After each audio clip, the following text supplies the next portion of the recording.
আসসালামু আলাইকুম সম্মানিত বন্ধুরা, আমরা চলে এসেছি রাসূলের সে রক্তঝরা ময়দান উহুদের ময়দানে। এবং উহুদের ময়দানে কাফেরদের সাথে যুদ্ধ হয়েছিল। এখানে আল্লাহ রাসূলের দাঁত মোবারক শহীদ হয়, শরীর থেকে রক্ত ঝরে অনেক।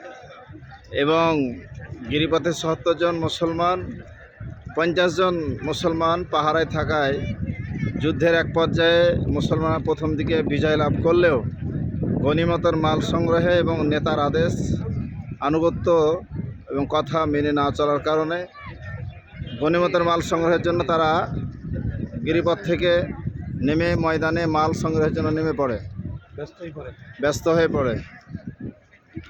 এক পর্যায়ে খালিদ বিন ওয়ালিদের নেতৃত্বে খালিদ বিন ওয়ালিদের নেতৃত্বে কাফেররা বিজয় লাভ করে এবং মুসলমানরা পরাজয় বরণ করে। এখানে প্রায় ৭০ জন সাহাবী শাহাদাত বরণ করেন। এবং এই যুদ্ধ থেকেই পরবর্তীতে অনেক যুদ্ধে তারা এখান থেকে শিক্ষা গ্রহণ করে, অনেক যুদ্ধে তারা বিজয় লাভ করে।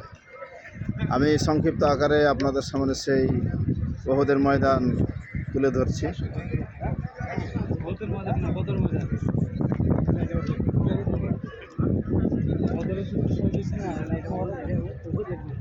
আপনারা এই যে জায়গাটি দেখতে পাচ্ছেন, এখানে প্রায় ৫২ জন সাহাবীর কবর রয়েছে, আর বাদ বাকিগুলো বিভিন্ন জায়গায় তাদেরকে শায়িত করা হয়েছে। আমরা তাদের জন্য দোয়া করি, আল্লাহ তাআলা তাদেরকে জান্নাতের উচ্চ মাকাম জান্নাতুল ফেরদাউসের মেহমান হিসাবে কবুল করুন, জোরে বলে আমিন। আমরা তার অপর প্রান্তটা একটু ঘুরে দেখাচ্ছি, আপনারা দেখতে থাকুন।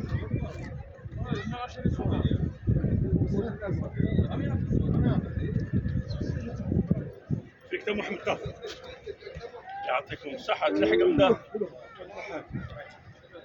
نادر صورات نادر মহাগ্রন্থ আল কোরআন আমরা উহুদের বর্ণনা পড়েছি। আজকে মহান আল্লাহ তাআলা আমাদেরকে বাস্তবে সচক্ষে সেটা আমাদের দেখার সুযোগ করে দিলেন। এই জন্য আমরা আবারও শুকরিয়া আদায় করছি মহান আল্লাহ তাআলা দরবারে। সকলে বলি আলহামদুলিল্লাহ। আমি আমার ভিডিও এখানেই আর কি শেষ করছি।